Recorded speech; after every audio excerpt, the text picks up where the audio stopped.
Arguably the most hotly anticipated game on the horizon for 2023 is EA Motive Studios' faithful and imaginative remake of the classic 2008 sci-fi survival horror Dead Space.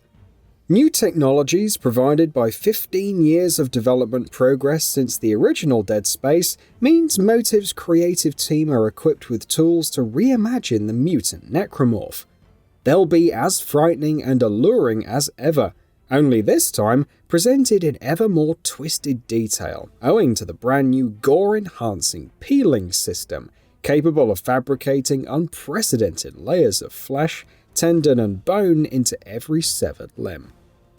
In preparation for our trip back to the infested interstellar mining ship the USG Ishimura's pitch blackness, we're looking at some of Dead Space's key necromorph monsters, and how their organic design and natural instincts fit into the overall lore of the necromorph race. First up for discussion is one of the most common necromorph types encountered by Isaac Clarke during his stalks throughout the Ishimura, the Slashers. These rampant humanoids come equipped with super sharp bladed arms and talons, which they slash violently, hence the name, to dismember their prey. Their weighty, blade-like appendages are crafted from solid bone, possibly protruding from the host human's original arms, but also likely from somewhere further back, such as the shoulder blades. On close inspection, most slasher types have a second set of arms that dangle around the midriff. It's plausible that these are the host's original arms, perhaps retained in the slasher's design to maintain stability whilst they're scything victims. Whether these are the host's original arms fused to the sides of their body, or something formed from mutated intestines, these spindly secondary arms certainly come in handy for the slasher to pin down its prey. Their foot bones are lengthened during the mutation process, which together with an overly extended heel bone form a sharp peg to maintain the slasher's balance when moving. Used in tandem with their bladed arms, the slashers can move at formidable speed when running or crawling through vents. They're far from a perfect biological design though. Despite their sharp protrusions providing grip akin to ice picks in a frozen cliff face, they're still incredibly unstable. Furthermore, they're incapable of standing still, their balance constantly unsettled by the movement of each individual limb. Every limb movement must be counterbalanced by another. As a result, this most common of enemy type only presents minor challenge for Isaac. They're mostly fodder for dismemberment, especially when they're isolated. Their slow reflexes and moderate reaction times mean that they're oftentimes easy to pick off. However, their real strength as necromorph foot soldiers comes in sheer numbers. Should slashers be encountered in packs, then the challenge to survive is much trickier, due to the fact that they can easily sneak up behind Isaac and overwhelm him whilst he's engaged in slicing the limbs off a slasher in front of him. Their purpose as harbingers of mass murder becomes clear when the slashers hunt in groups. Their role in the necromorph contagion, simply put, is to kill as much organic life as swiftly and indiscriminately as possible. Their blades, as already mentioned, are suitably sharp and weighty to smoothly slice their victims in two, but they're also capable of rapidly chewing the heads off their prey too, thanks to rows of vicious teeth. As the slasher is created from a single human corpse, there's a huge variety in the type of slashers Isaac will face throughout the Dead Space series. Far and away the most common type is typified by exposed musculature and weeping bodily fluids all over their forms. Whilst lacking the lower abdominal arms and physical strength of their counterparts, these slashers possess the unique ability to spit a globule of corrosive chemical in a ranged attack. More unique still is the flight crew female and male slashers, who can be identified as former Ishimura flight crew due to them retaining their albeit now ragged green shaded uniforms. Speaking of uniforms, the miner slasher can be identified by them wearing mining equipment too, including shoulder lights.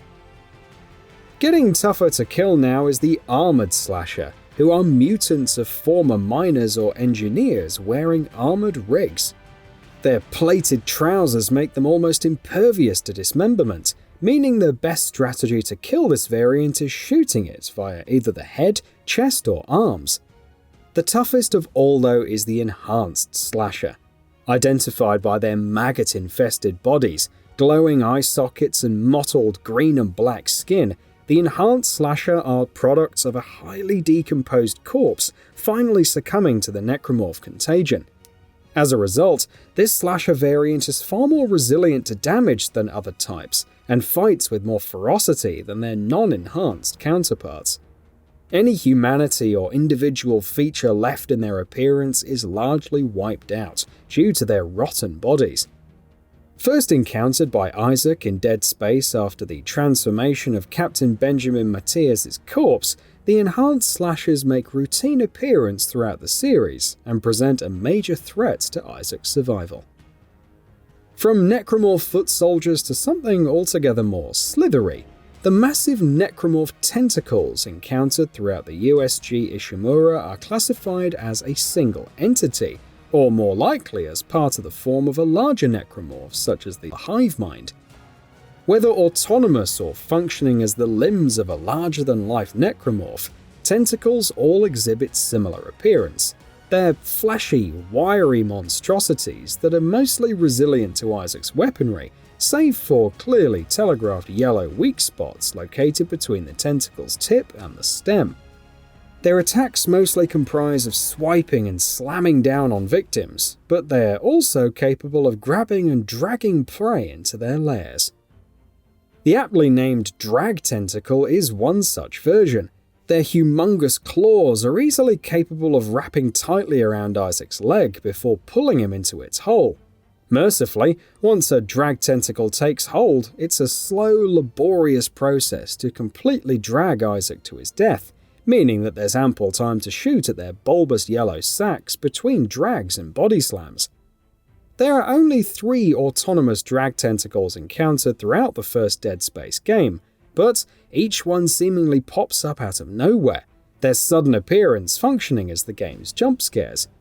Should one suddenly appear, it's much better to wait for it to grab a hold rather than try to disable it en route. It'll only pull Isaac in short, sharp bursts, whereas it slithers much more purposefully when looking for its next victim to grab a hold of. With EA Motive Studios' take on a Dead Space reportedly being a faithful remake, it's more than likely will be treated to more drag tentacle jump scares. In fact, EA Motive are on record as stating 2023's remake will seek to unsettle players thanks to their redesign of the USG Ishimura to something altogether more maze-like. If you remember where the drag tentacle jump scares are in the 2008 original, chances are they'll be suddenly poking out from some other location entirely. With a January 27th release date, it's not long to go before we'll be creeping through the Ishimura once more.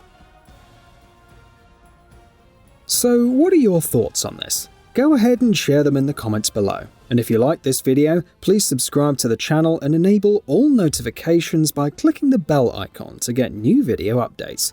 We upload every day and would really appreciate your support. Thanks for watching.